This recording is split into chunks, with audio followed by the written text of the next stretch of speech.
This is old Mr. Kent of MrKent.com, and a couple of trucks drove by on the road here with trailers with tractors on the back, and I ran and got my drone. I thought I'll try to follow them and see if there's some construction going on down our road a little ways.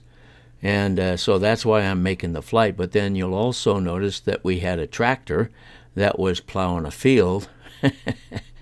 And you can notice the dust that comes off of when they do stuff out there. So anyway, I thought, well, I didn't realize the dust was coming like it was. But this community, we have a nickname called the Dust Bowl because a lot of the farm fields and everything send their dust our direction, and it lands on everything, which I'll show you at the end of the video here. So anyway, I took off to look at to find those trucks, and then I saw this, so thought I'd get a video of it also. And while we're looking at this and the rest of the video, I'll tell you some more stories about my dad. But we're getting to the part of life where I really appreciated my dad, and we loved each other.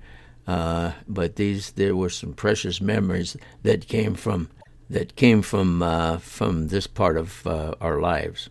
So anyway, in the last video, I was going to tell you about after we had moved out of the Seattle area down to by SeaTac Airport, and my dad put a little workshop in the basement of the house where we lived.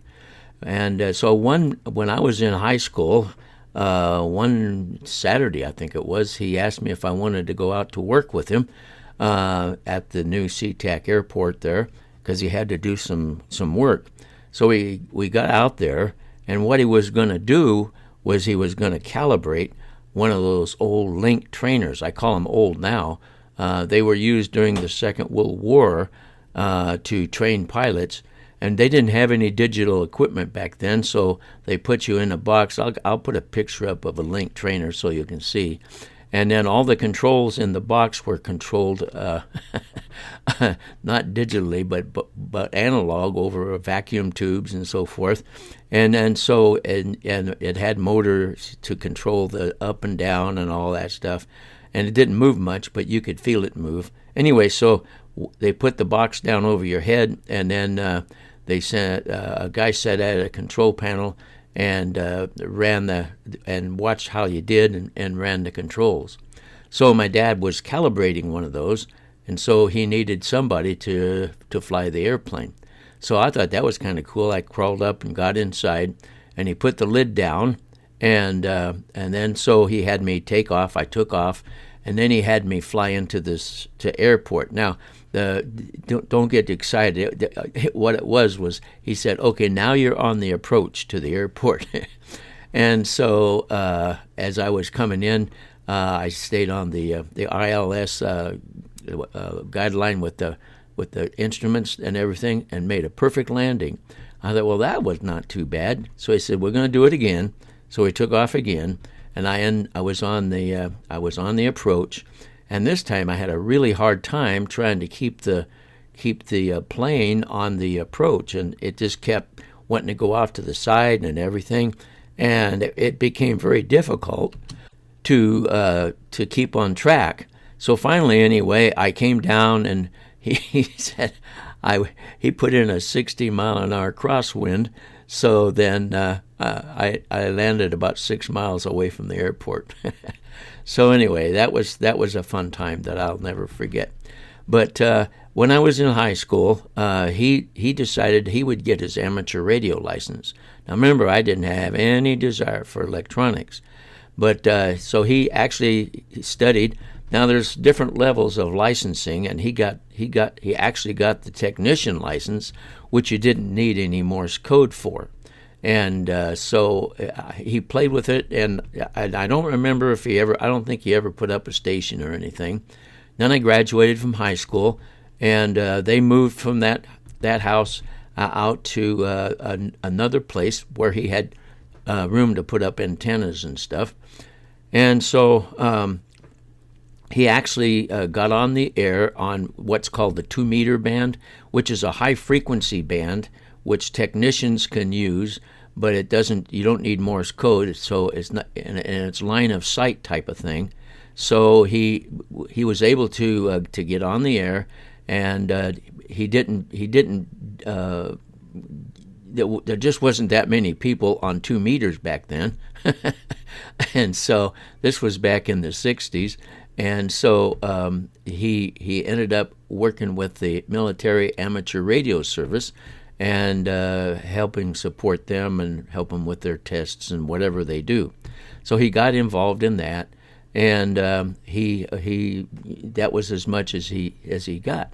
So then, as time went by, I graduated from high school, went to college, and when I graduated from college, I got a teaching job in Pasco, Washington, teaching shop, and I taught drafting and metals. And at the end of my second year teaching, they said, "You're going to teach electronics next year."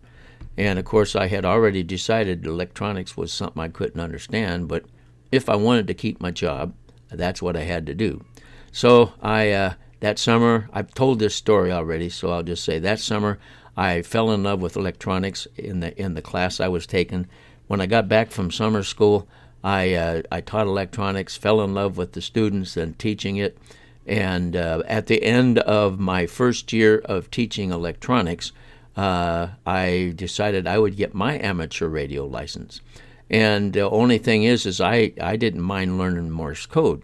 And it takes a while, but I got it learned. I learned enough that I could actually get the novice license, which limited you to, you could use the higher frequencies, but you were limited to Morse code. And so I was like that for a year, and then I finally got my what they call the general license, which you had to have Morse code at a higher rate of speed, and then you could use a microphone.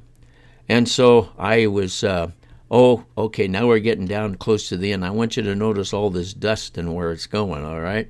So I was on well, actually it was called the 80-meter band, which is 3 point some odd megahertz. So you can actually talk clear across the country with that on a good night. But you can also, I was in the Northwest, I was in Washington State, and they had this net called the Columbia Basin Net, which covered Washington, Oregon, Idaho, and Montana. And guys would check in every night we did phone patches and stuff like that. So I was the net control on Wednesday nights. And one Wednesday night, I was going through, my dad's call sign was WA7HHR, and so I was going down the list, and I got to Bonnie Lake, Washington, which is where he lived, and here this voice came, WA7HHR, and so that was my dad.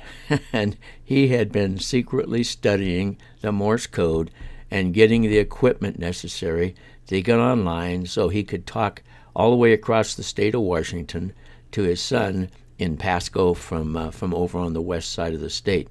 I'll tell you what, when he checked in, I had just told everybody on the net, because there was like 100 guys on the net. I said, "That's my dad." And so everybody wanted to check in and talk to him. I mean, it was an exciting time. So anyway, that's this. There's a lot more to the story, which I'll add later on. But here's the picture of the car that I took after all the dust had settled. And I want to thank you for watching my videos and listening to my stories. And God bless.